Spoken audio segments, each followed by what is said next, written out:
me what's weirder, seeing Batman be a racist and beat up random Chinese people and calling them slurs, or him acting zesty around Nightwing?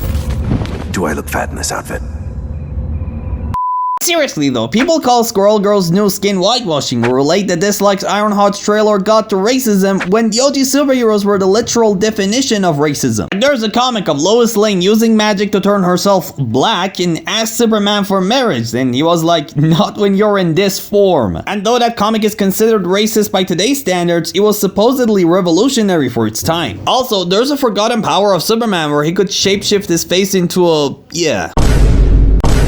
He also once traveled back in time to force Indians to sell their lands to white people. Now that's just f***ed up. But not as f***ed up as World War II propagandas of Superman advising the younger generation that it's okay to slap Japanese people and to bomb them. Yeah. Ah man, I mean OG Superman must have hated anime. But he wasn't the only superhero to be used as a propaganda tool at the time of war. In fact, one of the most recurring villains of that era was this guy. You know how in the 80s Superman was doing all those violent anti-smoking PSAs, or Captain America was all about energy-saving ads? Saving energy is everyone's business, so keep it up, America! Well, back in the 60s, Captain's message was all about spreading equality by having a sidekick called Whitewash Jones. Shazam, on the other hand, was a way bigger menace. He actually owned a freaking slave and was humiliating this poor guy every chance he was getting. But I mean, I understand the argument that it was a different time, you know, weirder times, but even after the Vietnam Wars and the questionable comics of that era, we still had stories like the one where superheroes send the minorities to space, making it so that only white people existed on Earth. And also, who could forget the edgy comics of soups like Iron Man randomly saying the N-word? I guess what I'm trying to say is that nowadays we might have contents that are offensive to some viewers because they may or may not entertain a certain stereotype, but it's never gonna be as blatantly racist as the old comics. But I'm curious to know what you guys think of this. Please let me know in the comments below, like and subscribe to all the good stuff, and I'll see you in the next one. Bye.